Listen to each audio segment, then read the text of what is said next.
Welcome guys. आज हम elite movie के बारे में बात करने वाले हैं, जो कि एक स्पाई थ्रिलर मूवी है और मूवी के लीड रोल में है ब्रैड पिट। तो चलिए शुरू करते हैं कहानी को।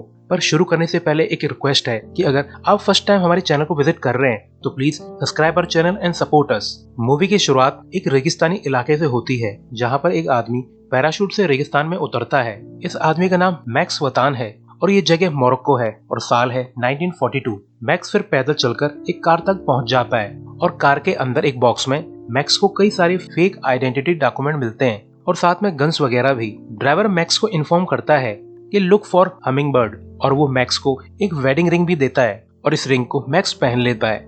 इसके बाद ड्रेस चेंज करके मैक्स कासाब्लांका में एक पार्टी तक पहुंच जाता है, जहां उसे एक चेयर के कपड़े पर हमिंगबर्ड बनी दिखती है। मैक्स समझ जाता है कि इस चेयर पर बैठी लेडी से ही उसे मिलना है, तो वो लेडी मैक्स को पहचान कर उसके साथ काफी रोमांटिक होने लगती है। ये लेडी अपने फ्रेंड्स और अपने कलीग्स को बताती है कि ये आदमी मेरा हस्बैंड है और ये पेरिस से आया है। इसके बाद ये दोनों पार्टी से लौट आते हैं और कार में एक दूसरे को इंट्रोड्यूस करते हैं। तो गाइस, हीरो का नाम तो आप जान ही चुके हो, जो है मैक्स वतान, और लेडी का नाम है मैरियन बुसेजोर। असल में ये दोनों ही एजेंट्स हैं और फिर दोनों एक दूसरे के एक्टिंग की काफी तारीफ करते हैं। मैरियन बताती है 2 महीने पहले मुझे प्रमोट करके यहाँ पे भेजा गया है और अब मैं जर्मन्स को डील करती हूँ और वो लोग मुझे काफी पसंद करते हैं। असल में इन दोनों का मिशन जर्मन एम्बेसडर को मारने का है। और फिर मैरियन मैक्स को एक घर तक ले आती है। मैरियन मैक्स को बताती है तुम्हारी फ्रेंच ठीक है, मगर तुम्हारा बोलने का लहजा थोड़ा गड़बड़ है, तो इसके लिए तुम्हें ध्यान देना होगा।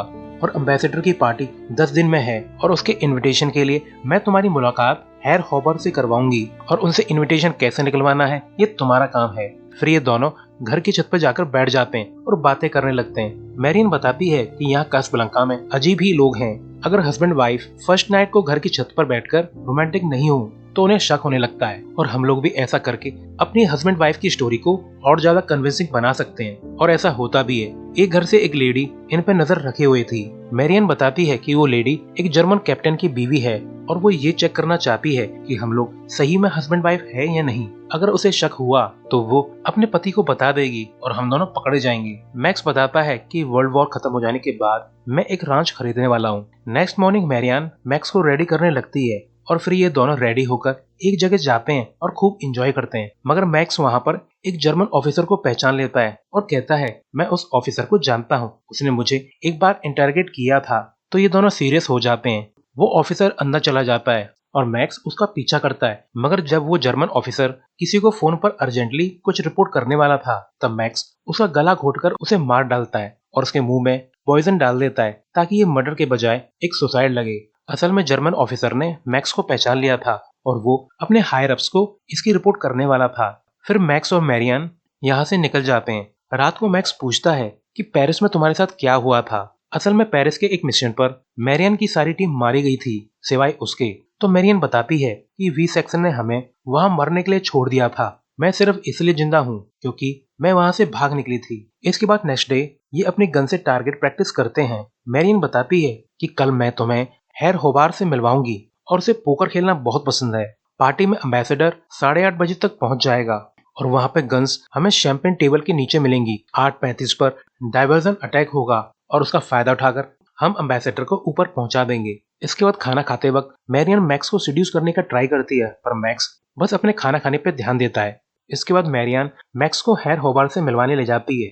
होबार मैक्स से कहता है कि मैंने आपके बारे में काफी सुना है और मैरियन तुम्हें एम्बेसडर की पार्टी में ले जाना चाहती है। मगर मैक्स ऐसे बिहेव करता है कि उसे पार्टी में जाने में कोई भी इंटरेस्ट नहीं है। मैरियन स्माइल करके कहती है कि मैक्स को तो उस दिन पोकर गेम खेलने जाना है, उसे पोकर खेलना बहुत पसंद है। और पोकर का नाम सुनकर होबार कहता है कि मुझे भी पोकर गेम बहुत पसंद है, क्यों ना एक गेम हो जाए। अगर तुम जीते तो तुम जो चाहो कर सकते हो और अगर मैं जीता तो तुम्हें पार्टी में आना पड़ेगा। और पोकर गेम में मैक्स हार जाता है, मगर असल में मैक्स ऐसा ही तो चाहता था। ये सब उसकी चाल थी ताकि मैक्स को जेन्युइन तरीके से पार्टी का इनविटेशन मिले। अब मैक्स और मैरियन दोनों काफी टेंशन में है क्योंकि कल उनका बहुत बड़ा मिशन है। और नेक्स्ट डे ये दोनों अपनी विशेष एक दूसरे को बताते हैं कि शायद हम लोग कल का सूरज न देख पाए। और फिर ये दोनों कार में खूब जोर से अपनी फ्रस्ट्रेशन निकालते हैं और फिर ये दोनों रेडी होकर पार्टी में पहुंच जाते हैं और एम्बेसडर का वेट करने लगते हैं। और जैसे ही एम्बेसडर स्टेयर पर आकर स्पीच देता है, तभी एक डाइवर्जन के लिए बाहर एक अटैक होता है, जिसका फायदा उठाकर मैक्स वगैरह टेबल के नीचे से गन निकालकर एम्बेसडर और कई लोगों को भी मार देते हैं। जब होबार इनके सामने आता है तो बेचारा वो भी मारा जाता है। इसके बाद ये लोग काफी सोल्जर्स को मारते हुए बाहर निकल जाते हैं और अपनी कार से सेफली यहाँ से बच निकलते हैं। इन्हें कोई भी नहीं पकड़ पाता क्योंकि बाहर एक कार ब्लास्ट में उड़ा दी गई थी, तो सबका ध्यान उस पर था और ये लोग आसानी से यहाँ से निकल गए। मैक्स कहता है कि मेरे साथ लंदन चलो, मैं तुमसे शादी करना चाहता हूँ, और इसके लिए मैरियन मान जाती है। इसके बाद हमें 3 हफ्ते बाद का सीन दिखाया जाता है जहाँ मैक्स अपने सुपीरियर फ्रैंक को रिपोर्ट करता है। तो फ्रैंक बताता है कि मैक्स, ऊपर से मंजूरी मिल चुकी है कि तुम मिस मैरियन को इंग्लैंड ला सकते हो और उसे शादी कर सकते हो, मगर मेरी मानो तो ये शादी मत करो। मिशन पे हुआ प्यार ज्यादा दिन तक कायम नहीं रहती। मगर मैक्स सिर्फ थैंक यू बोलकर यहाँ से निकल जाता है। फिर मैक्स और मैरियन की शादी हो जाती है और सभी लोग खूब पार्टी एंजॉय करते हैं और इस पार्टी में मैक्स की सिस्टर भी मौजूद थी। अब इसके लगभग 1 साल बाद का सीन दिखाया जाता है जहाँ पर अब मैरियन प्रेग्नेंट है और बेबी किसी भी टाइम हो सकता है। और इसी वक्त ऊपर से लंदन पे एयर रेड चल रही होती है। यहाँ पर हॉस्पिटल पे भी बॉम्ब्स गिराए जा रहे थे, तो मैक्स और नर्स मिलकर जल्दी से मैरियन को बाहर की तरफ बचाकर ले जाते हैं और मैरियन हॉस्पिटल के कोर्टयार्ड में ही एक बेबी गर्ल को जन्म देती है और अब ये लोग काफी खुश हैं और बेटी का नाम एना रखते हैं। अब इस सीन के 1 साल बाद का सीन दिखाया जाता है जहाँ पर मैक्स की एक हैप्पी फैमिली है और अब मैक्स और मैरियन दोनों को नॉर्मल लाइफ की आदत पड़ गई है। फिर यहाँ मैक्स के लिए कॉल आता है और उसे वी सेक्शन के हेडक्वार्टर बुलाया जाता है और मैक्स फिर इसके बाद अपने कलीग से जाकर मिलता है और पूछता है कि आखिर क्या मैटर है। मगर मैक्स का कलीग बताता है कि तुम्हारा बुलावा काफी ऊपर से आया है, तो अब हेडक्वार्टर के बेसमेंट में खुद ही जाना होगा। मैक्स फिर एक रूम तक पहुंच जाता है जहां फ्रैंक और उसका एक हायर अप यहाँ पे मौजूद था। मैक्स को लगता है कि उसे प्रमोशन मिलने वाला है, मगर यहाँ पर स्टोरी मेजर ट्विस्ट लेती है। सामने बैठा ऑफिसर बताता है कि मिस्टर मैक्स, आपकी वाइफ एक जर्मन जासूस है। और ये सुनकर मैक्स को विश्वास ही नहीं होता, तो वो आदमी एक पेपर दिखाकर बोलता है कि पिछले 7 दिनों से वी सेक्शन को कुछ कोडेड मैसेज मिले हैं जो लंदन से बर्लिन एक ट्रांस रिसीवर से भेजे जा रहे हैं और ये मैसेज नॉर्थ लंदन के हाई गेट रीजन से भेजे जा रहे हैं और ये मैसेज फ्रांस की सीक्रेट एक्टिविटी के बारे में है। मैसेज में जर्मन एजेंट अपने इन्फॉर्मर को फ्राउलिन कहकर बुला रहा है, यानी इन्फॉर्मर एक औरत है। मगर मैक्स को अभी भी भरोसा नहीं है। वो बताता है कि मेरी वाइफ का नाम मैरियन बुसेजोर है और मैं उसे कासब्लांका में मिला था। मैरियन ने मुझे बताया कि उसके पेरिस वाले मिशन में वी सेक्शन ने उसकी टीम को वहां मरने के लिए छोड़ दिया था और वो जैसे तैसे करके वहां से भाग निकली थी। और फिर हमने साथ में एक बड़ा मिशन भी किया था, हमने एक जर्मन एम्बेसडर को मारा था वहां पे। तो वो ऑफिसर बोलता है कि हमें कुछ समय पहले एक जर्मन ऑफिसर को पकड़ा था और उसने इंटेरोगेशन के दौरान कबूल किया था कि मैरियन बुसेजर को तो मई 1941 में जर्मन से अरेस्ट कर लिया था और उसे मार दिया गया था। इसके बाद मैरियन की पहचान एक जर्मन स्पाई को दे दी गई जिसकी शक्ल और बॉडी लगभग ओरिजिनल मैरियन जैसी थी। फिर वो कासब्लांका गई थी जहाँ किसी को भी असली मैरियन के बारे में पता नहीं था। और हमें ये भी पता चला है कि जिस एम्बेसडर को तुम लोगों ने मारा है उसे तो हिटलर भी मरवाना चाहता था। वो ऑफिसर मैक्स को बताता है कि मैक्स, एक खास बात ये है कि जो भी इंफॉर्मेशन यहाँ से बर्लिन जा रही है वो वही इंफॉर्मेशन है जो तुम्हारी डेस्क पर मौजूद थी। तो मैक्स बहुत ज्यादा गुस्से में आ जाता है और उसे इन सब बातों पे बिल्कुल भी भरोसा नहीं है। मगर ऑफिसर बिना ध्यान दिए ही कंटिन्यू करता है कि मिस्टर मैक्स, आज रात 11:07 पर एक कॉल तुम्हें आएगा जिस पर तुम्हें एक फॉल्स इन्फॉर्मेशन मिलेगी, मगर तुम उसे एक पेपर पर नोट करके ऐसे शो करोगे कि ये एक हाई लेवल इन्फॉर्मेशन है। और ध्यान रखना, उस पेपर को ऐसी जगह पर रख देना जहां तुम्हारी वाइफ उसे आसानी से पढ़ सके। और वीकेंड तक हम पता लगा लेंगे हमारी फेक इन्फॉर्मेशन लंदन से बाहर भेजी गई है या नहीं। अगर नहीं भेजी गई तो इसका मतलब तुम्हारी वाइफ सेफ है, और अगर भेजी गई है तुम्हें अपनी लॉयल्टी प्रूव करने के लिए अपनी वाइफ को खुद ही अपने हाथों से मारना होगा। अब मैक्स बहुत ज्यादा दुखी है और वो अपने घर लौट आता है और ऐसे बिहेव करता है कि सब कुछ नॉर्मल है। रात को जब 11:07 होती है तो उसकी फोन की घंटी बजती है और मैक्स कॉल उठाता है और बताएगी सारी इन्फॉर्मेशन को एक पेपर पर नोट कर लेता है और काफी सीरियसली बिहेव करता है। अब बेचारे मैक्स को नींद भी नहीं आ रही होती, वो काफी टेंशन में है। नेक्स्ट डे मैक्स अपनी सिस्टर से जाकर मिलता है तो उसकी सिस्टर मैक्स को देखकर समझ जाती है कि कुछ तो गड़बड़ है। तो मैक्स बताता है कि वी सेक्शन को लगता है कि मैरियन एक जर्मन स्पाई है। और ऐसा सुनकर मैक्स की सिस्टर भी काफी सीरियस हो जाती है क्योंकि असल में मैक्स की सिस्टर भी वी सेक्शन के लिए काम करती थी। मैक्स फिर ओरिजिनल मैरियन के फॉर्मर एसोसिएट गाय सैंगस्टर से मिलने जाता है जो कि एक हॉस्पिटल में मौजूद था। मैक्स अपनी वाइफ की पिक दिखाकर पूछता है कि तुम इसे जानते हो, मगर बेचारे गाय की काफी बुरी हालत हो रखी है। उसकी एक आंख में जर्मन्स ने गोली मारी थी और दूसरी डिसलोकेटेड है, वो कुछ भी देख नहीं पा रहा होता। मगर वो बताता है कि मैरियान का एक एसोसिएट अभी भी जिंदा है। उसका नाम पॉल डेलमार है, जो कि फिलहाल फ्रांस में मौजूद है। इसके बाद मैक्स एक एयरफील्ड पहुंच जाता है और एक सोल्जर से मिलता है और पूछता है कि तुम फ्रांस जा रहे हो ना। मैक्स उसे अपनी वाइफ की फोटो दिखाकर बोलता है कि फ्रांस में पॉल डेलमार नाम के आदमी से मिलना और उससे मिलकर ये फोटो दिखाकर पीछे लगे क्वेश्चन का जवाब हाँ या ना में लिखवा कर लाना। असल में इस पर यह लिखा था कि फोटो वाली औरत मैरियान है या नहीं।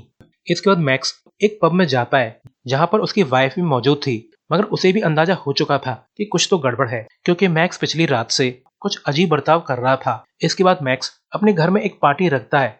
असल में वो ये साबित करने के चक्कर में है कि उसकी वाइफ जासूस नहीं है, मगर उसका एक फ्रेंड मैक्स को वार्न करता है कि वी सेक्शन तुम्हारी वाइफ के साथ साथ तुम्हें भी टेस्ट जरूर करेगा कि कहीं तुम भी गद्दार तो नहीं हो, तो मिस्टर मैक्स संभल के रहना। इसके बाद फ्रैंक मैक्स पर काफी भड़कता है और कहता है कि पहले तो तुम गाय सेंगस्टर से मिले और फिर एक नई बच्चे को फ्रांस भेजा ताकि वो पॉल डेलमार से मिलकर कुछ पता लगाए। और मैक्स, तुम्हें पता है वो लड़का वहां पे मारा गया जब वो पॉल से बातें कर रहा था। अब मैक्स की वाइफ को पूरा भरोसा हो चुका था कि कुछ तो गड़बड़ है, मगर पार्टी के दौरान मैक्स अपनी वाइफ को एक आदमी से बात करता हुआ देख लेता है और इस आदमी का नाम लैम्बार्ड है और उसकी एक ज्वेलरी की शॉप है। मगर इसी वक्त यहाँ पर एक एयर रेड चालू हो जाती है और एक जर्मन प्लेन इनकी तरफ आने लगता है, मगर प्लेन मैक्स के घर के पीछे वाली फील्ड में जाकर गिरता है। मैक्स देखता है कि उसकी वाइफ उसके लिए और उसकी बेटे के लिए सच में काफी ज्यादा वरिड है। नेक्स्ट डे मैक्स और मैरियान पूरा दिन अपनी बेटी के साथ बिताते हैं और फिर मैक्स एयरफील्ड पहुंच जाता है और फिर एक प्लेन लेकर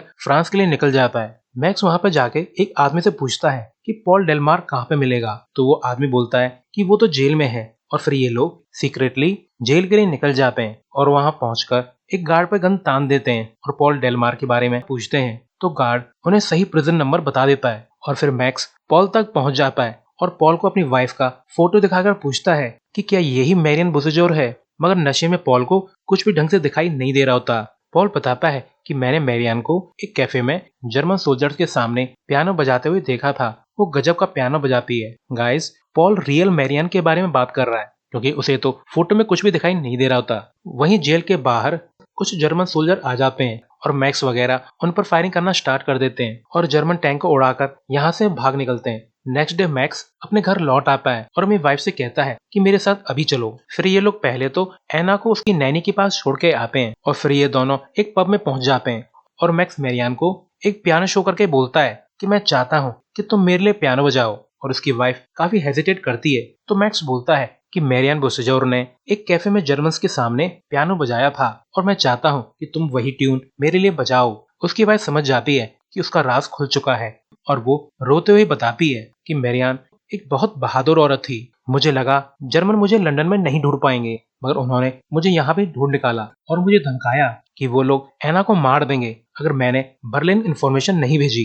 तो मैक्स अब बहुत ज्यादा गुस्सा है और दुखी भी। ये दोनों खूब रोते हैं। मैक्स पूछता है कि क्या तुम मुझसे सच्चा प्यार करती हो, तो वो बोलती है कि हाँ, अपनी जान से भी ज्यादा। मैक्स बोलता है यहाँ से कहीं दूर भाग चलते हैं, वरना वी सेक्शन मेरे ही हाथों तुम्हें मरवा देगा और मैं ऐसा नहीं कर पाऊंगा तो हम दोनों ही मारे जाएंगे। मैक्स फिर एना की नैनी के पास जाता है और उसे मार देता है क्योंकि वो एक जर्मन स्पाई थी और उसकी वाइफ की हैंडलर भी। और मैक्स देखता है कि नैनी ने एना को एक पिंजरे में बंद कर रखा था। मैक्स फिर एना को यहाँ से ले जाता है और उस लैम्बार्ड ज्वेलर को भी मार देता है क्योंकि वो उसकी वाइफ का सेकंड हैंडलर था। और फिर मैक्स अपनी फैमिली को लेकर एयरफील्ड तक पहुंच जाता है ताकि प्लेन लेकर ये लोग यहाँ से भाग सकें। मैक्स अपनी कार एक प्लेन के पास ले आता है और प्लेन को रेडी करने लगता है, मगर एना देखती है कि उनकी तरफ काफी सारी कार्स आ रही हैं। असल में यहाँ पर फ्रैंक आ जाता है और मैक्स से कहता है कि मिस्टर मैक्स वतान, तुम्हें देशद्रोह के आरोप में सजा मिलेगी। और ये सब सुनकर मैरियान रोने लगती है और वो कार से बाहर निकल आती है और वो कहती है कि हमारी बच्ची का ख्याल रखना, और वो खुद को गोली मार लेती है। और अब मैक्स बहुत ज्यादा दुखी है, वो अपनी वाइफ को कोट से ढक देता है। फ्रैंक भी सबको बताता है कि विंग कमांडर मैक्स वतान ने अपने हाथों से एक दुश्मन स्पाई की हत्या की। असल में फ्रैंक मैक्स को देशद्रोह के आरोप से बचाना चाहता था। फिर हमें एक वॉइस ओवर के साथ मैक्स की वाइफ दिखाई जाती है जो कि अपनी बेटी एना के लिए एक लेटर लिख रही थी कि मेरी प्यारी बेटी एना, अगर तुम इस लेटर को पढ़ रही हो तो इसका मतलब मैं इस दुनिया में नहीं हूँ और शायद तुम्हारे पास मेरी कोई भी यादें नहीं होंगी। मैं तुम्हारी माँ हूँ और मैंने तुमसे और तुम्हारे डैडी से बेहद प्यार किया है, मगर मम्मा को जाना होगा। आई एम सॉरी, मैं तुम्हें बड़े होता हुआ नहीं देख पाई। गाइस, असल में ये लेटर मैरिया ने पहले ही तैयार कर रखा था, जब उसे खतरे का एहसास हुआ था। इसके बाद हमें एना और मैक्स एक रांच में दिखाई देते हैं। मैक्स अब बूढ़ा हो चुका है और एना एक टीनेजर है। सो गाइस, आपने देखा कि स्पाइस की लव स्टोरीज मोस्टली अधूरी ही रह जाती हैं। सो गाइस, आपको कैसी लगी स्टोरी कमेंट सेक्शन में जरूर बताइएगा। सो अभी के लिए goodbye, thanks for watching.